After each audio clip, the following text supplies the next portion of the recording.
Every night, your brain builds an entire movie. Characters, plot, sound, sometimes even physical sensation. Then, on purpose, it deletes almost the whole thing before you wake up.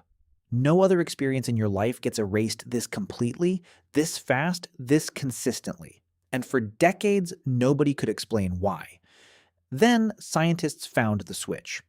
In 1953, a graduate student named Eugene Aserinsky was watching his 8-year-old son sleep. He noticed something strange. Every so often, the boy's eyes darted back and forth beneath his closed lids. Fast, almost frantic. Aserinsky woke him during one of these moments and asked what was happening. The boy said he'd been dreaming. That was the first time anyone had connected fast eye movement to dreaming in a lab.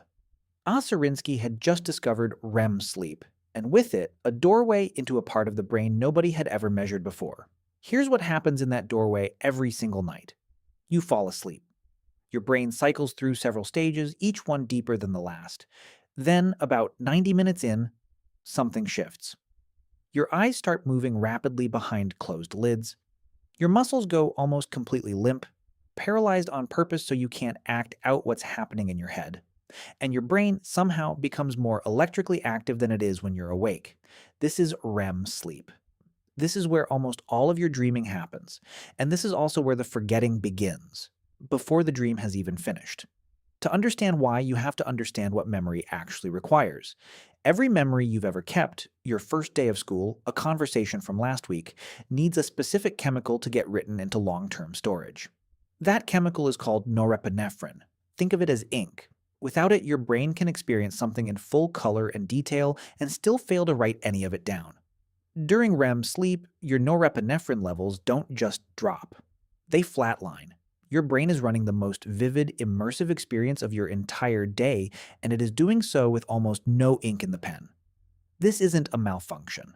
Sleep researcher J. Allen Hobson spent decades studying this and found that the brain regions responsible for shuttling memories into long-term storage, particularly the hippocampus and the prefrontal cortex, go quiet during REM in a very specific way. They're active enough to generate the dream. They're not active enough to file it away. It's like a film being projected onto a screen with no camera running. The movie plays. Nothing records it. So the moment you wake up, you're not remembering a dream. You're remembering the last few seconds of a dream, the only fragment that happened to occur close enough to waking for a small window of memory-forming chemistry to catch up. Sleep scientist Robert Stickgold ran studies tracking exactly how fast this fragment disappears. Within 5 minutes of waking, most people have already lost half of what they could recall. Within 10 minutes, 90% of it is gone. Not faded, gone. Overwritten by the first real thoughts of your day, coffee, your phone, what you need to do this morning, all of it flooding in and burying whatever was left. Which raises the obvious question.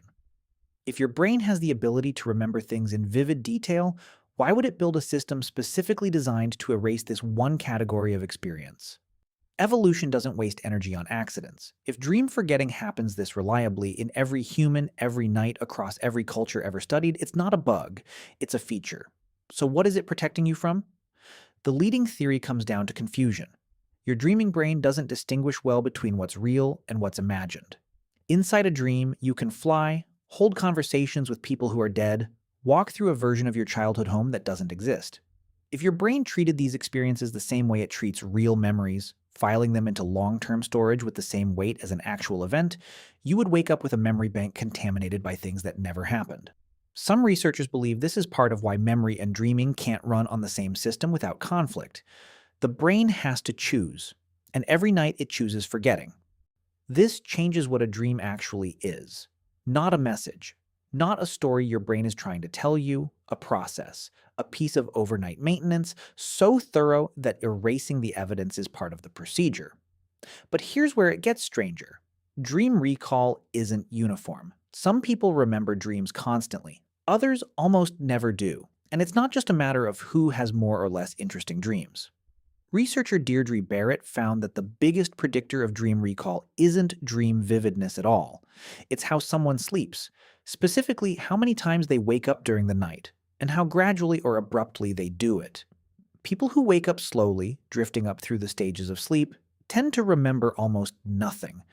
People who wake up abruptly, an alarm, a noise, a partner shifting in bed, are far more likely to catch a fragment before the chemical window closes. This means the difference between a person who says, "I never dream," and a person who says, "I dream every single night," often isn't about their brain's ability to dream at all. It's about the accident of exactly when and how they happened to wake up. You can actually exploit this. People trained to wake up during REM sleep, either through deliberate alarms timed to sleep cycles or simply by lying still for a few seconds before moving after waking, report dramatically higher dream recall almost immediately. You're not improving your dreaming. You're beating the chemical clock. You're catching the film before it's unspooled from the projector. Which means every dream you've ever had didn't just quietly not happen. It happened in full. Every conversation, every impossible landscape, every version of a person you love that your brain built out of nothing, it all played out completely in real time, behind your closed eyes. You just weren't given the chemistry to keep it. Somewhere behind your eyes, right now, tonight, tomorrow night, for the rest of your life, your brain will keep doing this. Building entire worlds it has no intention of letting you remember. Most experiences you have are stored specifically so you can carry them forward. Dreams are the one experience your brain builds and destroys in the same breath, on purpose every single night, and has been doing since before you could speak, before you could form a single memory that stuck. You've already lived thousands of these. Full stories, full nights of a version of you doing things you'll never know about. And tonight, without asking permission, your brain is going to write another one, run it once, and quietly let it go.